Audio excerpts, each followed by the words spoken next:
The moon rose high over the great forest of Lyrian, shining like a silver lantern in the quiet sky. The trees whispered softly in the wind, their shadows long and deep.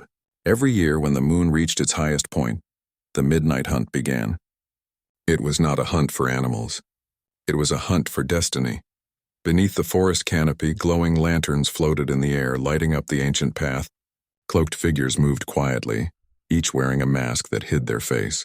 The air held both excitement and quiet fear. At the end of the path, a great bonfire burned. It was the heart of the hunt, where vows were made and broken and where fates could change with a single choice. Celine stood at the edge of the path, her heart racing. She was wrapped in a soft blue cloak, the color of moonlight on water. Her mask shimmered faintly, hiding her face but not her fear. Tonight was supposed to be the night she gave her vow to a man she did not choose. Her family had arranged it long ago. It was tradition. But Celine's heart had always dreamed of freedom, not duty. Her friend Leora touched her arm gently. "Are you ready?" she whispered. Celine's throat felt tight. "No," she whispered back. "But I have no choice." Leora looked at her with concern. "There is always a choice, Celine. If you kiss someone else before the bonfire dies, the vow is broken. Everyone knows the rule." Celine nodded, but her hands trembled. To kiss someone meant to make another bond. Even if it wasn't binding in the old way, it would not go unnoticed. People would talk, and she had no idea who to trust in this crowd of masked strangers. A horn sounded in the distance. Deep, low, and powerful, the hunt had begun. One by one, the masked figures moved into the forest, their footsteps silent on the soft ground. Celine took a deep breath and stepped forward. The air was cool against her skin, carrying the scent of pine and night-blooming flowers. The trees seemed to lean closer, listening. Inside the forest, torches glimmered like stars between the branches. Laughter and whispers floated in the air. Selina walked carefully, her eyes scanning every mask, every cloak. She could hear her own heartbeat like a drum in her ears. Behind her, she knew the man her family had chosen waited. He would find her. He would take her hand and the vow would be sealed. She could not let that happen. Celine quickened her pace. She passed a group of young women in silver masks, their giggles soft as they whispered about handsome strangers. She passed a pair standing close together, their hands brushing as they walked, and then she stopped. A man stood alone in a small clearing, his back against a tree. His cloak was black, with silver threads that shimmered faintly in the moonlight. His mask was simple, smooth, dark, and unreadable. But it was not his appearance that made her pause. It was the stillness around him. While others moved with excitement, this man stood as if the night itself bent around him. Celine swallowed. She had no time to waste. She took a step toward him. He looked up. Though she couldn't see his eyes behind the mask, she felt his gaze like a touch. A strange calm filled the air. He didn't speak. He didn't move. Her heart pounded harder. "This is foolish," she whispered to herself. But she stepped closer anyway. She stopped in front of him. He was taller than she expected, his shoulders broad, his presence quiet but strong. He tilted his head slightly as if asking a question without words. Celine's hands clenched at her sides. If she turned back now, the vow would claim her. She would lose herself to a life she didn't want.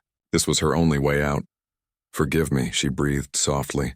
And before she could change her mind, she rose on her toes, reached up and pressed a soft kiss against his mask. The forest seemed to stop breathing. The lanterns flickered. The bonfire in the distance roared brighter for a heartbeat, and then, softly like a bell ringing, the vow shattered. Celine stepped back quickly, her breath shaking. She could barely believe what she had done. Her heart felt like it might fly out of her chest. She had kissed a stranger. Not just any stranger, a masked hunter at the midnight hunt. The man didn't move. He simply stood there watching her. She expected anger, or surprise, or at least a question. But he said nothing. His calm unsettled her more than any shout would have. "I had no choice," she said softly, even though she wasn't sure why she felt the need to explain. "I didn't mean to," the man finally spoke. His voice was low and smooth like the night wind. "You made a choice," he said, "and it is yours." Before she could reply, the horn sounded again in the distance. The second signal. The hunt would end soon. Celine turned and ran. She didn't know why. She just knew she had to. Back at the bonfire, people gathered, their masks still on, their faces hidden but their whispers sharp. Celine stood near the flames, her chest still tight from running. She tried to calm her breathing, but it was impossible. She could feel dozens of curious eyes on her. "Did you do it?" Leora hissed, grabbing her arm. Celine nodded slowly. Leora's eyes went wide. "Who?" "I don't know," Celine whispered. "A masked man in black." Her friend's mouth fell open. "Celine, you kissed someone without knowing who he is?" "I didn't have time," Celine whispered back. "I had to escape." Leora bit her lip but squeezed Celine's hand. "Then you're free, but freedom came with a price." And Celine could already feel it. The chosen man from her family's vow had seen what happened. She could sense his cold stare through the crowd. She had broken tradition. The bond they tried to force was gone now, but questions would rise like smoke. The horn blew for the last time. The hunt was over. The masked figures moved to stand around the bonfire. One by one, they lowered their hoods. Names were called. Vows were announced. Pledges were spoken into the fire, but one mask remained in place. The man she had kissed did not lower his hood. He stood in the shadows, silent, watching. A hush spread through the crowd. People noticed. No one had ever seen this mask before. Then the High Elder stepped forward. His voice carried through the clearing like a drum. "There is a claim tonight, one made by a single kiss. The flame has accepted it. Who steps forward to answer this claim?" Every eye turned toward the dark figure. Celine's breath caught. The man stepped from the shadows. His steps were silent but strong. He did not remove his mask. He stood tall, his cloak trailing behind him like a river of night. The High Elder bowed his head slightly, a gesture of respect Celine had never seen him give to anyone. "The claim is accepted." Whispers swept through the crowd like a wave. He didn't take off his mask. "Who is he?" "Why is the Elder bowing?" Celine's stomach tightened. Who had she kissed? Who was this man that even the Elder showed respect to? The man said nothing. He simply turned his head slightly toward her, as if acknowledging the bond. Then he walked away, his cloak brushing the ground like a soft shadow. That night, Celine returned to her room in the old stone manor where she lived with her family. The moonlight poured through her window, silver and cold. She sat on the edge of her bed, her heart still racing. She had escaped the vow. But her life had just changed in ways she didn't yet understand. Her door opened softly. Leora slipped inside, her braid messy from the night wind. "Celine," she whispered, "do you know what people are saying?" Celine shook her head. "They say the masked man is no ordinary hunter. They say he is the Alpha King." Celine's breath caught. "That's impossible." Leora sat beside her. "No one has seen the Alpha King's face in years." But the Elder bowed to him. Who else would he bow to? Celine stared at the floor. The Alpha King, the ruler of the realm, a man powerful enough to change laws with a word. A man no one approached lightly, and she had kissed him without knowing. Leora grabbed her hands. "Celine, if this is true, your life is about to get very complicated." Celine took a slow breath. She remembered the way he had stood, calm, unshaken, the way the forest had felt quieter around him. She had thought it was fear. Maybe it was power. Outside, the moonlight fell on the silent forest. The midnight hunt was over, but Celine's story had just begun. And somewhere beyond the manor walls, the Alpha King looked up at the same moon, his gloved fingers brushing his mask. "She has no idea," he said quietly to the night. The forest did not answer, but the wind carried his words away like a promise. The next morning, the forest was quiet. The festival fires had burned low, and the scent of smoke still drifted through the air. In the manor house, Celine woke early. She had barely slept. Her mind kept replaying the moment she kissed the masked warrior, the way the crowd went silent, and the whispers that followed. The rumor had spread fast. They said the man she kissed was the Alpha King, the ruler no one had seen without a mask, the man people both respected and feared. Celine sat at the edge of her bed, clutching her cloak. She had wanted freedom. Instead, she might have tied herself to the most powerful man in the realm. A gentle knock sounded on her door. Leora stepped in, holding a cup of warm tea. Her face was serious. "They're talking in the council hall," she said softly. "Your father, the elders, everyone." Celine felt her stomach tighten. "About me?" Leora nodded. "And about him." Celine looked down at the floor. "I didn't mean to choose him. Leora touched her shoulder. But you did. And now he has the right to claim the bond. That's the rule. Celine's hands trembled. I don't even know him. You'll have to, Leora whispered. Because he's coming. By midday, the manor courtyard filled with movement. Soldiers in black and silver cloaks stood in perfect lines. Their armor gleamed softly in the sun. The banners of the Alpha King fluttered in the wind. No one had expected him to arrive so quickly. Selene stood beside her father on the front steps, her hands hidden in her sleeves. Her father's face was tight, his jaw hard. The council members whispered behind them, nervous and unsure. Then he came. The Alpha King rode through the gates on a dark horse, his cloak flowing behind him like a shadow. His mask was still on, smooth and dark, just as it had been at the hunt. His presence made the air feel heavier, as if the world itself paused to make space for him. When he dismounted, even Celine's father bowed slightly. The Alpha King's steps were silent, steady. He stopped in front of Selene, and for a moment the world narrowed to just the two of them. Selene raised her chin slowly, meeting the place where his eyes should be. Her heart pounded like a drum, but she did not look away. The Alpha King spoke softly, but his voice carried through the courtyard. Selene of House Elor, he said. You kissed me at the midnight hunt. Selene's breath caught. The way he said it was calm, not accusing, but his words carried power. Yes, she whispered. Do you know what that means? He asked. She nodded slowly. It means I broke a vow. It means, he said, his voice steady. You made a new one. The council members murmured behind her. Her father stiffened but said nothing. The Alpha King turned slightly to face the elders. I will not force her.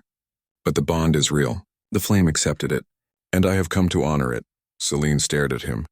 She had expected control, arrogance, or anger. Instead, he spoke with quiet strength. That frightened her even more. He looked at her again. I ask you to walk with me, he said simply. Selene's father started to speak, but she lifted a hand. Her voice was small but steady. I'll go. They walked together through the forest path. The trees whispered softly around them. The Alpha King didn't speak at first, and neither did she. The silence between them was strange, not empty, but full of something she couldn't name. Finally, Selene said, Why didn't you speak at the hunt? The Alpha King tilted his head slightly. Because I wanted to see what choice you made when no one told you what to do. Selene looked at the ground. I didn't even know who you were. I know, he said. That's why it matters. She stopped walking and looked at him. Why me? You could have had anyone. He stood still, the mask hiding his expression. Because, he said slowly, you did not kiss me to gain power. You kissed me to be free. Selene's heart skipped. I just wanted to escape. And in doing so, he said softly, you escaped to me. She didn't know what to say. His voice wasn't cold. It was calm, warm in a way she hadn't expected. They reached a small clearing near the river. The water sparkled in the sunlight. The Alpha King sat on a smooth stone near the water's edge, and after a moment, Selene sat across from him. She stared at the silver light dancing on the river. Everyone says you're dangerous. He didn't move. Power is dangerous, but danger and cruelty are not the same. She looked at him carefully. Then why do you wear a mask? He was quiet for a long moment. When he finally spoke, his voice was softer. Because people see what they fear, not who I am. A mask protects a king, but it also hides a man. Selene felt something shift inside her. She had imagined a ruler with a cold heart. Instead, she found a man who spoke carefully, as if words carried weight. Will you remove it? She asked. Not today, he said gently. Not yet. But soon. The wind rustled the leaves. The world felt still again, like the moment in the forest when she kissed him. As the days passed, the Alpha King remained in Lyrian. He visited the council, spoke with her father, and walked the forest paths with Selene. Slowly, the whispers in the town began to change. Some still feared him, but others saw something different. A man who listened, who did not shout, who moved like a shadow but carried light in his silence. Selene learned small things about him. He liked the night sky. He remembered every path in the forest. He never raised his voice, but when he spoke, people listened, and he, in turn, learned about her. Her love for stars, her quiet dreams of traveling beyond the old walls, her fear of being trapped by a life she didn't choose. One evening, they stood at the top of the old tower looking at the moon. The air was cool and gentle. Do you regret it? He asked quietly. The kiss. Celine turned to him slowly. She thought of the girl she was that night, scared, desperate, running from chains. Then she thought of the woman she was now, still uncertain but standing beside a king. "No," she said finally. "I don't." He nodded slightly. "Then neither do I." For the first time, Selena smiled. Not a forced smile. A real one. The day of the council gathering arrived. A day when leaders from all corners of the realm came to Lyrian to meet the Alpha King. It was tradition. But this time the people whispered of something new. The king had chosen someone.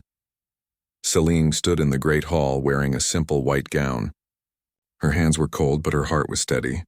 She could feel the eyes of every guest on her. But she also felt something stronger, her own strength.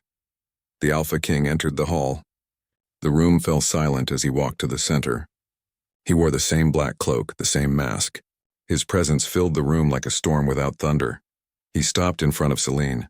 For a long moment, neither of them spoke. Then slowly he raised his hands to his mask. The hall held its breath. He lifted the mask away. The man beneath it was not a monster. He was not a cold ruler. He had strong eyes, calm and steady, and a face both gentle and powerful. He was human. Gasps filled the hall. Celine met his eyes without fear. "This is the man I kissed," she said softly.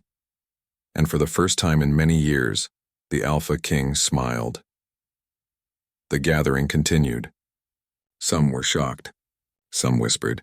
But the king stood beside her, unmasked, unafraid. He spoke to the council not about control but about unity. He told them the bond made by the midnight hunt was not a command. It was a choice. Celine felt warmth rise in her chest. She hadn't just escaped a vow. She had rewritten one. Later that night, when the hall was empty and only the stars watched, she stood on the balcony with him. "You could have commanded me," she said softly. "But you didn't." He looked at the sky. "A command builds a cage. A choice builds a door." Celine tilted her head. "And what are we building?" He looked at her then, his eyes gentle. "Something better." For the first time, she saw the world not as a prison, but as a path. Weeks later, the kingdom began to change. The Alpha King walked the streets without a mask. People learned his face, his voice, his calm way of ruling, and beside him walked Celine, not as a prisoner of a vow, but as a woman who had made a choice. The midnight hunt became more than a tradition. It became a reminder. A single moment can change everything. Celine often thought back to that night in the forest, to the quiet clearing, to the mask, to the kiss. She had been afraid then, but that fear had led her to something unexpected. One evening, as the sun set and the first stars appeared, the Alpha King stood beside her once more. The wind moved softly through the trees. He took her hand gently. "The night you kissed me," he said, "you gave yourself a new path." She smiled. "And you gave me a chance to walk it." The stars shone above them, quiet and endless. Their story had begun with a single choice, and now it would continue with many more.